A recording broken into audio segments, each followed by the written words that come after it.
IPL 18వ season లో Mumbai Indians versus Gujarat Titans మధ్య big fight జరిగింది. ఇరు జట్లు గెలుపు కోసం తీవ్రంగా పోరాడాయి. చివరి వరకు సాగిన ఉత్కంఠ మ్యాచ్ లో ముంబై ఇండియన్స్ పై గుజరాత్ టైటన్స్ థ్రిల్లింగ్ విక్టరీ కొట్టింది. దీంతో ఐపీఎల్ 2025 పాయింట్ల టేబుల్లో జీటీ టాప్ లోకి చేరింది. ఈ మ్యాచ్ లో ఇరు జట్లు గెలుపు కోసం నువ్వా నేనా అనే విధంగా పోరాడాయి. వీరితో పాటు వరుణుడు కూడా రెండు జట్లతో దోబూచులాడింది. డక్వర్త్ లూయిస్ పద్ధతి ప్రకారం ఓ దశలో గుజరాత్ ముందు వరుసలో ఉంటే మరో దశలో ముంబై ఉండేది. కానీ చివరికి 19 ఓవర్లు కుదించిన మ్యాచ్ లో చివరి ఓవర్లో 15 పరుగులు అవసరం కాగా గుజరాత్ చివరి బంతికి ఛేదించి గెలిచింది. దీంతో 3 వికెట్ల తేడాతో ముంబైపై గుజరాత్ గెలిచి టేబుల్లో టాప్ లో నిలిచింది. ఒకనొక దశలో గుజరాత్ చేతిలో ఉన్న మ్యాచ్ ని ఒక్కసారిగా ముంబై చేతుల్లోకి తీసుకొచ్చాడు బుమ్రా. వరుసగా వికెట్లు తీసి గుజరాత్ ను కుదేలు చేశాడు. అయితే ఆ తర్వాత వర్షం కురవడం మళ్లీ గుజరాత్ చేతుల్లోకి మ్యాచ్ వెళ్లిపోయింది. ఇక టాస్ గెలిచి మొదట బౌలింగ్ ఎంచుకున్న గుజరాత్ జట్టు గొప్ప ఆరంభాన్ని ఇచ్చింది. అద్భుతమైన బౌలింగ్ తో ముంబై పెద్ద స్కోర్ చేయకుండా గుజరాత్ బౌలర్లు అడ్డుకట్ట వేశారు. ముంబై జట్టు ఓపెనర్లు ఇద్దరు పెద్ద ఇన్నింగ్స్ ఆడలేకపోయారు.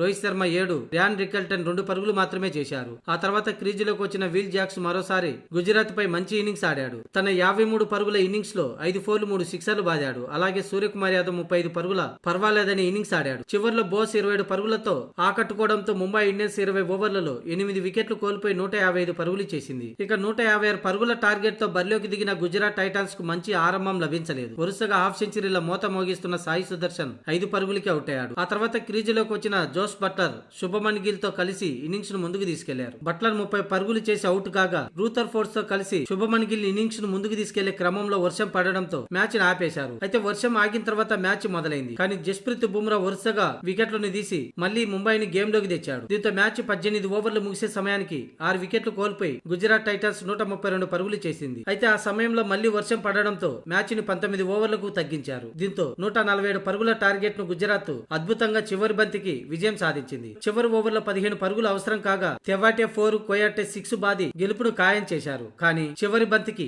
1 పరుగు అవసరమైన సమయంలో రన్అట్ చేసే అవకాశాన్ని హార్దిక్ పాండ్యా చేజేతులారా నాశనం చేసుకున్నాడు. ఆ సమయంలో సూర్యకు బంతిని అందించి ఉంటే గుజరాత్ వికెట్ కోల్పోయి ఉండేది. కానీ తానే డైరెక్ట్ గా త్రో చేయడంతో వికెట్లకు తగలేదు. ఒకవేళ వికెట్లకు తగిలి ఉంటే మ్యాచ్ టై అయి ఉండేది. దీంతో దీపక్ చాహర్ 19వ ఓవర్లో దారుణంగా పరుగులిస్తే హార్దిక్ పాండ్యా చేయాల్సిన రన్అట్ చేయకపోవడం ముంబై ఈ మ్యాచ్ లో ఓటమి పాలైంది. ఇక ముంబై ప్లే ఆఫ్ చేరాలంటే మిగిలిన 2 మ్యాచ్లో గెలవాల్సిన పరిస్థితి. ఒక్క మ్యాచ్ లో ఓడిపోయినా ప్లే ఆఫ్ నుంచి నిష్క్రమిస్తుంది. ఇక గుజరాత్ మరొక్క మ్యాచ్ గెలిస్తే చాలు ప్లే ఆఫ్ లోకి అడుగు పెడుతుంది.